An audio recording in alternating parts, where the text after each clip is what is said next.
ठीक है, तो अब हम लोग चलते हैं आगे, ज्ञान साइड में आप लोगों को मिलता रहता है। अब इस चैप्टर में आखिरी जो चीज है ना वो क्या है, लासापा की बात की गई है, लासापा। अच्छा ये बताइए, लघुत्तम समापवर्त्य होता है, ठीक है, पवर्त्य, और जब मासापा लिखते हैं तो पवर्तक होता है, ठीक। ये भी थोड़ा लोग गलत लिखते हैं, हालांकि इतना मैटर नहीं करता। लासापा हम क्या निकाले, 3 संख्याओं का लासापा निकालना है, पी क्यू आर। तो इसका जो फॉर्मूला दिया हुआ है आपकी किताब में, बस उसको मैं एक्सप्लेन कर देता हूं कि ये है क्या। इसमें आप क्या करते हो, पहले तीनों संख्याओं का आपने गुणा करा दिया, ठीक, पी में गुणा किया क्यू से, क्यू में गुणा किया आर से, तीनों संख्याओं का गुणा हो गया। फिर आपने मासापा जो है ना किसका, तीनों संख्याओं का, उसका गुणा कर दिया, और फिर आपने दो संख्याओं का जो मासापा है ना उनका भाग दे दिया।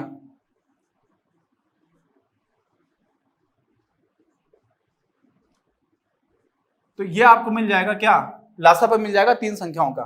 तो अगर इसमें से कुछ भी दिया हो, मान लो आपको ये दे रखा है, तीनों संख्याओं का लासापा दिया हुआ है। अब ऐसी इस तरह के क्वेश्चंस का फायदा क्या होता है, इस तरह का जो भी कोई सूत्र है ना वो कब हमें पूछा जाएगा, तीनों संख्याएं में दी हुई होंगी, ठीक है, तीनों संख्या दे रखी है तो हम ये तो सीधे से गुणा कर ही लेंगे। फिर हमें मासापा भी एक का दे रखा है, अगर मान लीजिए, मतलब कुल मिला के इसमें कितनी चीजें हैं, देखो 3 संख्याएं तो हमें दी होंगी, साथ में एक चीज ये हो गई पूरी, ये चीज एक ही चीज है, लासापा है किसका, पी क्यू और आर का, ठीक है, ये 3 संख्याएं, इनका लासापा आपको निकालना है। फिर यहाँ पे आप गुणा करा रहे हो, यहाँ पे गुणा नहीं करा रहे हो, ये 3 संख्याएं हैं उनका कॉमा लगा हुआ है, यहाँ पर भी दो संख्याओं का आप मासापा निकाल रहे हो, यहाँ पर भी तीनों संख्याओं का मासापा निकाल रहे हो, यहाँ पर गुणा करा रहे हो, तो इसको आप ऐसे लिख सकते हो, डॉट भी लगाओगे तो काम चलता है। तो एक तो ये चीज हो गई, दूसरी ये चीज, ये तो आपको पता ही है, पी और क्यू और आर आपको संख्या दे रखी है। फिर एक चीज ये हो गई, ये एक पद है, ऐसे एक ये पद है, एक ये पद है और एक ये पद है, ठीक, ये पद मतलब टर्म्स हैं। और ये क्या हो रहा है, यहां पर आपको इन 1 2 3 4 5 और 6 इनमें से होगा क्या, इनमें से सिर्फ ये होगा कि आपको 5 वैल्यू दे दी जाएंगे, एक पूछी जाएगी, ठीक है। तो आपको सब पता है, आप इसी में मान रखोगे आपको मिल जाएगा। और ऐसे ही अगर लासापा की जगह आप मासापा कर देते हो, किसका, P, Q, R का, तो ये क्या हो जाएगा, सेम, बिल्कुल सेम, बिल्कुल बिल्कुल बिल्कुल बिल्कुल सेम होगा, तो फिर एक ही फॉर्मूला नहीं हो जाएगा, लासापा और मासापा सेम नहीं होता है क्या, सेम तो होता नहीं है, इससे थोड़ा सा ही अंतर होगा, काफी सिमिलर है, ठीक, सेम नहीं है, सिमिलर है। सिमिलर मतलब क्या होता है, एक जैसा है, एक नहीं है, बिल्कुल सेम नहीं है, ठीक है। तो यहां पर लासापा आ जाएगा, बस इतना अंतर है।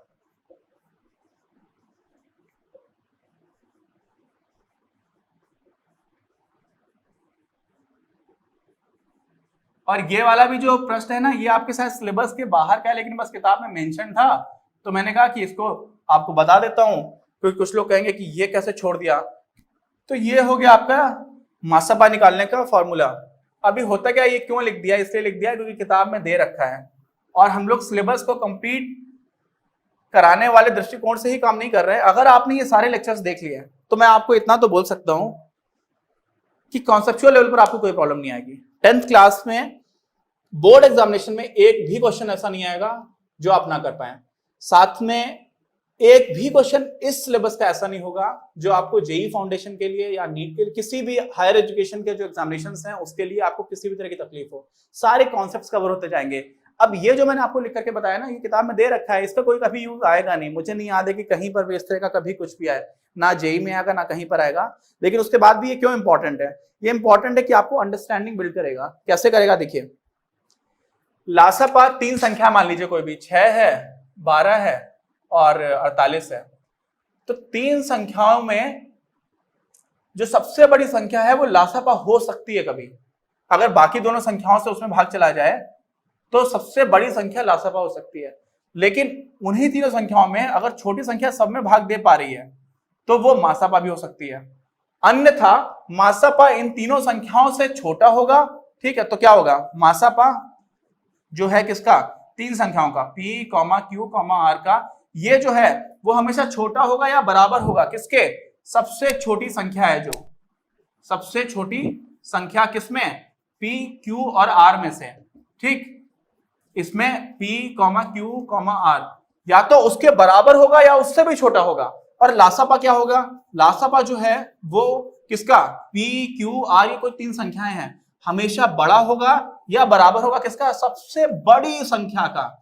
और इससे आपको ये समझ में आ जाना चाहिए कि हमेशा ही लासापा जो है वो मासापा से बड़ा होगा, हमेशा बड़ा होगा। समझ रहे हैं ना? अब कोई बोल दे कि कुछ स्मार्ट लोग भी होते हैं, वो बोलते हैं क्या सर को अभी देखो बेवकूफ बनाते हैं, सर दो संख्याएं हैं 8 और 8, इनका लासापा क्या होगा? तो मैं बोलूंगा बेटा इसका लासापा 8 ही हो जाएगा, मासापा क्या होगा? तो 8 ही हो जाएगा। तो फिर बोलेंगे देखिए सर आपने तो बोला था कि छोटा होता है हमेशा। तो मैं बोलूंगा यार ये एक ही संख्या है, ये तो एक ही चीज आप लेकर के आ गए हो। अगर आप कोई भी दो चीजें लेकर के आओगे, 2 और 8 लेकर के आ गए, तो 8 हो जाएगा लासापा, 2 हो जाएगा मासापा। समझ गए? क्यों हो जाएगा? क्योंकि 2 से 8 में भाग जा रहा है। 3 और 8 होगा तो क्या हो जाएगा? 3 और 8 अगर हुआ तो 24 होगा लासापा और 1 होगा मासापा। तो मासापा हमेशा छोटा है, लासापा हमेशा बड़ा है। समझ गए? अब ये सब मैंने क्यों बताया? एक तो आपको अंडरस्टैंडिंग बन जानी चाहिए कि लासापा इसका मतलब बड़ा होता है ना? और लासापा का जो नाम है वो क्या होता है? लघुत्तम। लघुत्तम मतलब क्या होता है? सबसे छोटे से छोटा। तो लोग नाम से कंफ्यूज ना हो जाए। सबसे छोटे से छोटा, सबसे छोटे छोटी वो संख्या जिसमें बाकी तीनों से भाग चला जाए। तो आप जिस संख्या में भाग जाएगा वो बड़ी होगी कि छोटी? तो वो बड़ी होगी। लेकिन ऐसी तो बहुत सारी संख्या हो जाएंगी, जैसे मान लीजिए अभी मैंने उदाहरण दिया था 6, 12, 48। अब इसमें 48 में तो 6 से भाग चला ही जाएगा, 12 से भी चला जाएगा, 48 का भी 48 में चला जाएगा। तो 48 वो सबसे छोटी ऐसी संख्या है जिसमें इन तीनों संख्याओं से भाग चला जाएगा। लेकिन कोई बोल दे कि सर 96, अब 96 में भी 6 से भाग चला जाएगा, 12 से भी चला जाएगा, 48 से भी चला जाएगा। तो ऐसे तो आपको संख्या 144 आ जाएगी, फिर उसके बाद से 192 आ जाएगी, उसके बाद से 240 आ जाएगी।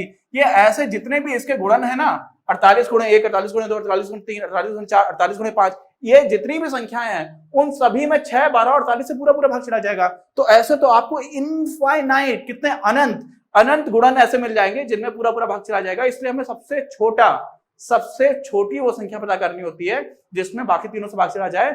और इसलिए ये सबसे छोटी ऐसी संख्या जिसमें भाग चला जाए उसको बोलते हैं लघुत्तम समापवर्त्य। फिर भी लासापा बड़ा होगा, मासापा छोटा होगा। और देखिए अब ये फॉर्मूले को देकर के भी आपको समझ में आ सकता है कि हाँ बात तो सही है। तो इसका मतलब ये समझ लो, ये जो फॉर्मूला लिखा हुआ है इसमें ये जो वैल्यू निकल करके आएगी ये बड़ी होगी, है ना? ये जो निकल करके आएगी ये छोटी होगी। अब देखो देख करके कैसे अंदाजा लगेगा, ये जो पार्ट है इसका और इसका ये तो एकदम सेम है, ठीक है? ये देखिए कट गया। अब क्या बचा? यहाँ पर मासापा बचा, यहाँ पे बचा इस वाले में लासापा। तो अगर किसी भी भिन्न का अंश बड़ा है, ठीक है, और हर एक ही जैसा है, जैसे 5/3 और 5/4, इसमें कौन बड़ा है? बोलो, इसमें ये बड़ा है। अगर हर छोटा है तो वो वाली भिन्न कैसी होती है? बड़ी हो जाती है। और इसमें क्या हो रहा है? इस वाले में आपको अंश दे रखा है, अगर अंश बड़ा है, एक में 5 है, एक में 6 और नीचे दोनों में 3 है, तो जिसका अंश बड़ा है वो बड़ी हो जाती है। यानी अंश बड़ा है तो बड़ा और हर छोटा है तो बड़ा। समझ में आ गया? नहीं समझ में आया तो इसको फिर से रिपीट करके सुन लेना, क्योंकि बहुत सारे लोगों को जिनको समझ में आ रहा है वो सोचेंगे सर क्या इतना धीरे धीरे पढ़ा रहे हैं। तो अब देखो जल्दी पढ़ता हूं। मासापा ऊपर है, इसमें किसमें जब आप लासापा निकाल लो तो मासापा तो छोटी चीज होती है, और 3 संख्या को निकालोगे, जितनी ज्यादा निकालोगे उतना ही छोटा हो जाएगा। तो यहाँ तो पहला टर्म उल्टा पड़ रहा है, मासापा है ऊपर और आप निकाल कर रहे हो लासापा। तो लासापा निकालने में ये वाली संख्या तो बहुत छोटी आएगी, लेकिन साथ में आप बहुत ही छोटी संख्याओं से भाग दे रहे हो 3 बार। तो छोटी छोटी संख्याओं से आपने भाग दिया है। यहां पर क्या है? पहले तो बड़ी संख्या मिल गई, लेकिन आपने 3 बार बड़ी बड़ी संख्याओं से भाग भी दिया है। और इस वजह से जब आप बड़ी बड़ी संख्याओं से भाग दे रहे हो तो संख्या और छोटी हो जाएगी। और इस वजह से ये जो पूरा टर्म है वो आपको दिखेगा कि ये छोटा दिख रहा है और ये बड़ा दिख रहा है ना? अब ये बड़ा और छोटा दिखने वाली बात है, वो दिख रहा है, एक अंदाजा लग रहा है। और ये अंदाज लगना ही जरूरी इसलिए है क्योंकि वही हमें मैथ्स की दुनिया में कुछ चीजें दिखाना स्टार्ट कर पाता है। नहीं तो वो दर्शील सफारी था ना अपना तारे जमीन पर, ऐसे दुनिया में सोचा करता था। तो आप भी ऐसे ऐसे करके सोचना स्टार्ट कर पाओगे, नहीं तो फिर कुछ नहीं सोच पाओगे। और जो अपने कुछ टीचर्स होते हैं ना, वो कहते हैं नहीं नहीं इतना बहुत है बेटा, इतना कर लिया बस, वेरी गुड। आप भी खुश, टीचर भी खुश, और आसपास यादव तो वैसे ही खुश, ठीक है? एक मूवी थी गरम मसाला, कुछ लोगों ने देखी होगी, तो उसमें राजपाल यादव का एक डायलॉग था, ये भी खुश वो भी खुश, अपन तो वैसे ही खुश। तो वैसा सीन भी बहुत सारे लोगों का रहता है। खैर इस चैप्टर के सारे जो भी कॉन्सेप्ट्स थे, सारे कॉन्सेप्ट्स मैंने डिटेल में कवर किए हैं। किसी को कोई भी प्रॉब्लम हो, on a very serious note, आप मुझे बताइए कमेंट बॉक्स में लिख करके। और इस एक्सरसाइज के जितने भी क्वेश्चंस हैं हम सारे क्वेश्चंस करेंगे, लेकिन पहले हम बाकी चैप्टर्स की थ्योरी भी देखते चले जाएंगे, क्योंकि हम लोगों ने ऑलरेडी इसमें बहुत सारे क्वेश्चंस कवर किए हुए हैं। तो बहुत बहुत सारे लोगों का धन्यवाद जिन लोगों ने पूरा वीडियो देखा। ये वीडियो, हमारा ये प्रयास है कि हमारे देश में सारे लोगों को अच्छी शिक्षा, गुणवत्तापूर्ण शिक्षा सारे लोगों को मिलनी चाहिए, उनकी खुद की भाषा में मिलनी चाहिए, जिससे कि, क्योंकि इंग्लिश सीखना मेरी जिम्मेदारी नहीं होनी चाहिए। मैं कह रहा हूं कि सीखिए, उसका बहुत वैल्यू है, लेकिन ये मेरे ऊपर बोझ नहीं होना चाहिए। तो कम से कम हम लोग कक्षा 12 तक की जो शिक्षा है वो हमें, हमारी शिक्षा अपनी ही भाषा में मिलनी चाहिए, और उसी प्रयास में हम सारे लोग काम कर रहे हैं। तो आपके जो भी मित्र हैं उनको भी ये वीडियो भेजिए, और इसमें जो कमियां आपको लग रही हैं आप उनको पॉइंट आउट करिए, जिससे कि आगे हम लोग अपना सुधार कर पाए।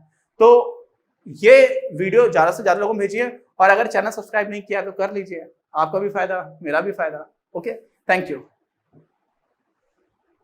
अपनी क्लास का उद्देश्य आप सभी के लिए आप ही की भाषा में गुणवत्तापूर्ण शिक्षा उपलब्ध कराना है। कक्षा 12 तक के सभी प्रमुख विषयों पर हम वीडियोस बना रहे हैं, और कुछ विषयों पर वीडियोस आपके अपने चैनल अपनी क्लास की ही अन्य प्लेलिस्ट पर अपलोड भी हो चुके हैं।